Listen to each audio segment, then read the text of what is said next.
Okay.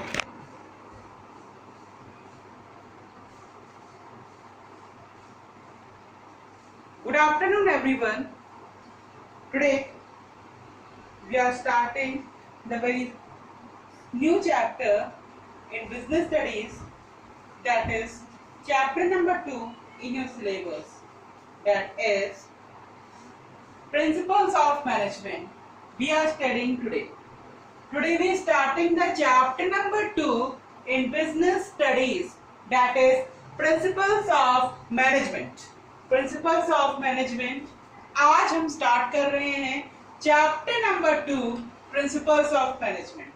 Now that is the second chapter that is in your course, that is second most important chapter in your syllabus.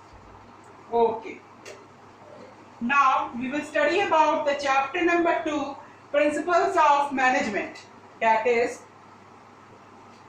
first of all we study about what is principles of management. Principle of management क्या होता है वो हम पढ़ने वाले हैं. So let we start the chapter with the introduction. It is that is the principles of management serve as the general practical guidelines to the manager for making decision, to take action and solve various problems systematically. मतलब principle of management में क्या मतलब है? मतलब ये आपका chapter है, that is your chapter, that is your chapter principal of management, है ना. तो इसमें प्रिंसिपल का क्या मतलब है ये आप बताएंगे. इस मीनिंग में ये बताया गया है कि इसमें प्रिंसिपल्स का क्या मतलब है. So the principle serve as a general practical guidelines to the manager for making decision, to take action and solve various problems systematically. इसमें सिद्धांत का यह मतलब है, ये एक सामान्य सिद्धांत है, यह गाइडलाइन है जो मैनेजर को हेल्प करती है फॉर डिसीजन मेकिंग और टू सॉल्व वेरियस प्रॉब्लम्स, मतलब सभी समस्याओं को सॉल्व करने में ये हेल्प करती है as a systematic way. So the principles of management, जो principle of management है उसमें principle का क्या meaning है यहाँ पे. the principle, the term principle, I think इसमें written होना चाहिए इस meaning में. the term principle, the term principle serve, okay, the term principle served as journal, that is a keyword, journal practical guidelines. बस ये आपके इसमें क्या है, कीवर्ड इसमें क्या है. You will write the principle of management. The term principle means serve as a journal practical guidelines to the manager to solve various problems systematically. I think you all are got it what I am trying to explaining over there, beta, and what is explaining over there, that the term principle serve as journal practical guidelines to the manager for making decisions, take action and solve various problems systematically. Okay, you are all got it what I am telling here. That is your meaning of this chapter. मतलब इसमें जैसे कि principle of management is written over there in this blackboard, but इसमें इस meaning में क्या बताया गया है कि मैनेजमेंट के प्रिंसिपल में, मतलब मैनेजमेंट ऑफ प्रिंसिपल, पर प्रिंसिपल ऑफ मैनेजमेंट चैप्टर है, तो प्रिंसिपल का क्या मीनिंग है इस पूरे के पूरे डेफिनेशन में यही बताया गया है कि इसमें प्रिंसिपल का क्या मतलब है ना. ओके, सेकंड हम क्या पढ़ने जा रहे हैं, कैरेक्टरिस्टिक्स ऑफ मैनेजमेंट या नेचर बोल सकते हैं, कैरेक्टरिस्टिक्स या nature of management. Now first of all universal applicable. Principal of management जो होते हैं वो यूनिवर्सल एप्लीकेबल होते हैं, मतलब हर जगह वो एप्लीकेबल हैं. सो फर्स्ट ऑफ ऑल उसका पहला नेचर क्या होगा, वो यूनिवर्सल एप्लीकेबल होगा, यूनिवर्सल एप्लीकेबल होगा. I think the video is quite bit little bit more, but I am explaining each and point very briefly. Okay, so you have to be learn all these points along with meaning, so that the question is being to be asked in the board examination around 6 marks. ये 6 marks में पूछा जा सकता है, ये question 6 marks में आ सकता है. That is meaning of, right the meaning of management, right the meaning of principal of management along with their characteristics around 6 marks. इससे पहले हम इस सब्जेक्ट के मार्किंग स्कीम हम बता चुके हैं. I think you all are seeing that video. If you not seeing this video please see, मैंने इस पूरे सब्जेक्ट का मार्किंग स्कीम बता दिया है, कैसे क्वेश्चंस आएंगे, कैसे आपको अटेम्प्ट करना है, मैंने बताया है. सो इसमें क्या है, ये क्वेश्चन वेरी इंपॉर्टेंट है कि आपको प्रिंसिपल ऑफ मैनेजमेंट में आपको प्रिंसिपल मतलब इसकी मीनिंग पता होनी चाहिए. प्रिंसिपल ऑफ मैनेजमेंट, प्रिंसिपल की मीनिंग क्या होती है ये पता होना चाहिए, अलॉन्ग विद नेचर और कैरेक्टरिस्टिक जो भी लिखा हुआ यहाँ पे, कोई भी सिनोनिम लिखा होगा इसका, you have to write this answer only. So now we start the nature and characteristics of management. Nature and characteristics of principle of management. Now very first it is universal applicable. Management principle are applicable to all kind of organization. ये हर तरह के organisation में applicable है, whether it is working organization, मतलब profit making organization और non profit making organization, both are applicable. मतलब उन दोनों में ही ये प्रिंसिपल एप्लीकेबल होगा. यूनिवर्सल एप्लीकेबल है, मतलब अगर दोनों में ना हो तो यूनिवर्सल काहे का हो रहा. सो तो principle of management universal applicable है. Okay, first that is the first characteristics of this chapter. मतलब प्रिंसिपल ऑफ मैनेजमेंट का ये पहला कैरेक्टरिस्टिक क्या है, वो यूनिवर्सल एप्लीकेबल है. कैसे है कि वो हर जगह यूज होता है, whether it is a working institution मतलब प्रॉफिट मेकिंग और इंस्टीट्यूशंस और non profit organisation, both are uses, मतलब these both organisation have this principle. मतलब इस प्रिंसिपल को यूज होता ही है, मतलब प्रिंसिपल तो होंगे ही, मतलब हर जगह अगर काम करने जा रहे हैं तो उसके कुछ ना कुछ प्रिंसिपल होंगे. ठीक है, ऐसी की टर्म्स एंड कंडीशंस होंगी. कैसे किसी भी ऑर्गेनाइजेशन में जा रहे हैं, जैसे कि एनजीओ में क्या होता है कि लाइक डोनेशंस आते हैं, मतलब बड़े बड़े जो लोग होते हैं, मतलब जो रिचेस्ट पर्सन होते हैं या फिर कुछ काइंड पर्सन होते हैं, वो कुछ ना कुछ ट्रस्ट देते हैं. मतलब किसी लाइक ऑर्फनेज देख लीजिए, अनाथालय देख लीजिए, ऑर्फनेज चिल्ड्रन जिनके पेरेंट्स नहीं होते या फिर इनको कोई नहीं होता, सो वहां पे लोग दान करते हैं, मतलब दे डोनेट द मनी. सो तो प्रिंसिपल हुआ ना उनका कि वो उनका सिद्धांत हुआ कि वहां पर देते हैं, उनका वो देते हैं तो उसका यूज होता है उनके वेलफेयर के लिए. So now it is formed by practice and experimentation. जो प्रिंसिपल ऑफ मैनेजमेंट है वो कैसे होता है, वो प्रैक्टिस से होता है और एक्सपेरिमेंटेशन. मतलब इस टर्म का क्या मतलब हुआ, सेकंड है कैरेक्टरिस्टिक्स. पहला तो universal of, it is universal applicable, that is first characteristic. Second it is formed by practice and experimentation. मतलब कि जो प्रिंसिपल है वो लगातार यूज होने से उनका फॉर्मेशन होता है. जैसे like we take the example, है ना, let me take the example of school में क्या होता है, जैसे कि टीचिंग स्टाफ होता है, एडमिनिस्ट्रेटिव स्टाफ होता है और लर्निंग स्टाफ, मतलब लर्निंग बच्चे, मतलब जो बच्चे आते हैं वहां पे. सो उसमें क्या हुआ कि स्कूल एक ऑर्गेनाइजेशन है, तो वहां पे टीचिंग स्टाफ है, तो टीचिंग के लिए गाइडलाइंस होंगी, वो कब आएंगे, कैसे पढ़ाएंगे, कितना कोर्स होना चाहिए, ये उनके लिए हर साल होता है, मतलब वो हर साल कोर्स को पढ़ाते हैं, हर साल उनके लिए गाइडलाइंस होती है, तो वो लगातार प्रैक्टिस कर रहे हैं कि इस तरह से टीचर पढ़ा रहे हैं तो टीचर को इनहेंस करना चाहिए, वो उनकी टीचिंग कैपेसिटी और अच्छी कर सके। सो ये फॉर्म करते हैं एक्सपेरिमेंटेशन, मतलब हर साल टीचिंग स्टाफ होता है, हर साल न्यू सेशन स्टार्ट होता है, सो ये लगातार ये एक्सपेरिमेंट होते रहते हैं स्कूल में भी, सो कॉलेजेस पे भी। So that is formed by practice and experimentation, है ना। Now let me start bookish language also we take about it कि इसमें क्या है। Management principles are evolutionary in the nature, they have been developed through observation, experimentation and experience at management thinkers.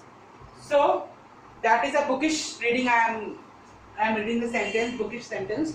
इस principle में क्या बताया गया कि ये लगातार ऑब्जर्वेशन, एक्सपेरिमेंटेशन से फॉर्म होता है मैनेजमेंट थिंकर्स के द्वारा। सो आगे देखते हैं flexible. You all know about the meaning of flexible. And according to nature, according to problem, they can change and they make the changes in the principle of any organization. So flexibility भी होती है. That is the third principle. That is they have flexibility. Flexibility का मतलब क्या समझ लिया आपने कि management principles are not as rigid in the case of pure science principle. They are flexible. They can be modified by the manager as per changes in the business environment. These principles cannot be applied blindly, even they identify situations. Individual principles are like a different tool serving a different purpose, and manager has to decide the principle to use under each situation. Now, इस bookish language में क्या बताया गया कि principle of management हमारे flexible क्यों है, मतलब वे फ्लेक्सिबल क्यों है। तो उसमें बता रहे हैं कि किसी भी ऑर्गेनाइजेशन में अगर कोई भी काम चल रहा है, अगर जैसे कि एक ऑर्गेनाइजेशन का एग्जांपल लें, वहां पर प्रोडक्शन चल रहा है, कार का प्रोडक्शन चल रहा है, या किसी चीज जैसे कि कार का प्रोडक्शन चल रहा है। सो उन्होंने क्या किया कि कार का प्रोडक्शन किया लोग। सो क्या हुआ, उन्होंने प्रोडक्शन कर लिया, सब कर लिया, बस अचानक उनसे अच्छी कार किसी ने लॉन्च कर दी। सो चेंजेस हुआ, तो वो अपने क्या वो और अच्छा बनाने की कोशिश करेंगे, दूसरी कार, दूसरा मॉडल बनाने की कोशिश करेंगे। तो क्या करेंगे, वो फ्लेक्सिबिलिटी किया ना उनके प्रिंसिपल में, तो उन्होंने दूसरा बनाने को सोचा। सो दे फ्लेक्सिबल है। फ्लेक्सिबल है मतलब according to changes, according to changes take place in the environment, they changes in their plan, in their principle, according to that changes preferring as the future being to be a good. So flexible ये होते हैं, that is the third principles of pedagogy. ये third क्या है, ये third characteristics है इस chapter का। फोर्थ क्या है, management principle have cause and effect relationship, मतलब कि इसमें कॉज एंड इफेक्ट रिलेशनशिप होता है। अगर कुछ आप करते हैं, किसी ऑर्गेनाइजेशन में कुछ चेंजेस लाते हैं, कुछ करते हैं, तो उसके इफेक्ट्स भी आपको दिखेंगे। जैसे कि कोई ऑर्गेनाइजेशन है, अगर अपने प्रिंसिपल में बहुत चेंजेस लाती है, टर्म्स एंड कंडीशन में वो चेंजेस लाती है, सो क्या करेगा, वो चेंजेस आएगा तो वो उसमें इम्प्लीमेंट होगा, ऑर्गेनाइजेशन में इम्प्लीमेंट होगा, तो कॉज एंड इफेक्ट रिलेशनशिप बनेगा। कॉज एंड इफेक्ट रिलेशनशिप मतलब जैसा आप करोगे वैसा आपको प्रभाव आपके ऑर्गेनाइजेशन में मिलेगा। सो that is simple, I think that is simple. By reading this point you have understand what I am telling to here. Now fifth point, it is the principle of management aims at influencing human behavior. मतलब principle of management हमारा ऐसा होता है कि उनका M ये होता है, उनका ये ड्रीम होता है कि कैसे ह्यूमन बिहेवियर को इन्फ्लुएंस किया जाए, कैसे वो बढ़ावा दिया जाए, कैसे वो करेंगे, कैसे उनको करना चाहिए और कैसे उनकी मोटिवेट होंगे human behaviour. So now we let this point will be very different here, that point is very different, no beta? So now we start with point. I think fourth point आपको समझ में आ गया होगा, the management principle have a cause and effect relationship. Now fifth point, it is the principle of management aims at influencing human behavior. Now इसमें क्या बता रहे हैं फिफ्थ पॉइंट में, the principal of management aims at influencing human behaviour. Now that is fifth point. इसमें क्या बताया है, human behaviour is a complex and unpredictable. Management principles are directed towards regulating human behavior so that the people can give their best to the organization. इस book में क्या बताया गया हमें कि हमारा जो ह्यूमन बिहेवियर है वो कॉम्प्लेक्स है, मतलब वो चेंज होता रहता है, वैसे उसका कोई एक जगह वो रुकता नहीं, ठहरता नहीं, तो कॉम्प्लेक्स है, थोड़े अलग है, उसके माइंडसेट को कोई समझ नहीं सकता। So principles are directed towards regulating human behaviour so that the people can give their best to the organisation. जो कोई भी पर्सन होगा तो उनके प्रिंसिपल के अकॉर्डिंग अपना अच्छा देने की कोशिश करेगा। मतलब कोई भी ऑर्गेनाइजेशन में अगर like 2 workers are there in the organisation, तो both are protecting, they are doing trying to best, अपना बेस्ट देने की कोशिश करेंगे, मतलब अपने मैनेजर या फिर टॉप लेवल मैनेजमेंट को खुश करने की कोशिश करेंगे, जिससे अपना वो वैल्यू अपनी ऑर्गेनाइजेशन में बढ़ा सके। सो ऐसा प्रिंसिपल होना चाहिए कि हर एक वर्कर अपने आप को अच्छे बनाने की कोशिश करे, अपना बेस्ट देने की कोशिश करे, जिससे उसका नाम एक ऑर्गेनाइजेशन में हो। सो the principal of management are aims at increasing human behaviour. Human behaviour को एक्सप्लेन करना, जिससे वो अपने आप को अच्छा बनाने को, रिप्रेजेंट करने की कोशिश करे, अपने आप को अच्छा दिखाने की कोशिश करे किसी organization. Now I think that point you are all understanding what I'm trying to hear, what I'm trying to explain over there. If you have any problem, please ask to me. Let me know how many people are understanding. Let me know. Any people is not be understand this point, and any point which I am telling, around 5 points are completing. Any point you are not understanding, please tell to me. Definitely I give the answer back to your question. Okay. Now, fifth principle, it is principle of management are of equal importance. That is, I think 5 points are you all have got it. What I am understanding, what I am understanding to you. क्या मैं समझा रहा हूँ आपको समझ में आ गया होगा। ये 5 पॉइंट में अगर आपको कोई भी दिक्कत होगी, please ask to me, definitely I give the answer that question. Okay, now last point, last principle, it is principle of management are of equal importance. जैसे कि बहुत प्रिंसिपल्स होते हैं एक मैनेजमेंट में, सो उनकी बहुत सारी इंपॉर्टेंस होती है, मतलब हर एक प्रिंसिपल की अपनी जगह अहमियत होती है। ये सिंपल क्वेश्चन, ये सिंपल पॉइंट है, इसमें यही बताने की कोशिश कर रहे हैं कि हर एक प्रिंसिपल की अपनी इंपॉर्टेंस होती है एक मैनेजमेंट में। That is as a additional point, ये एक एडिशनल पॉइंट है, ये 6th पॉइंट है आपका, आपको मैंने 5 बता दिए, ये 6th है, ये एज ए एडिशनल आप लिख सकते हैं, है ना बेटा। Principle of management are of equal importance. हर एक प्रिंसिपल ऑफ मैनेजमेंट की, मतलब हर एक प्रिंसिपल की अपनी इंपॉर्टेंस होती है एक ऑर्गेनाइजेशन में, हर एक टर्म एंड कंडीशन की अपनी इंपॉर्टेंस होती है अपने ऑर्गेनाइजेशन में। सो ये सिंपल है, 2 points are simple in this characteristic, you are by reading you understand. So thank you so much for watching this video. I think you are understanding what the concept I am explaining over there. I think you all are got it. Thank you so much for watching this video. Please like, share and comment on this video, so I let it me know how many of the people are like my video, and we are tomorrow we elaborate this chapter and we study many more points of this chapter, and around Thursday we will complete this all full chapter. Wednesday को आपका ये full chapter complete हो जाएगा. Now we start the chapter number 3 on Friday. Okay.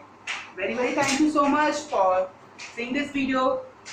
Let me know how many of this people are to be understand this concept. Please tell me, and if you have any problem, please let me know how, and please ask any question if you have any lackness in this video. Thank you so much.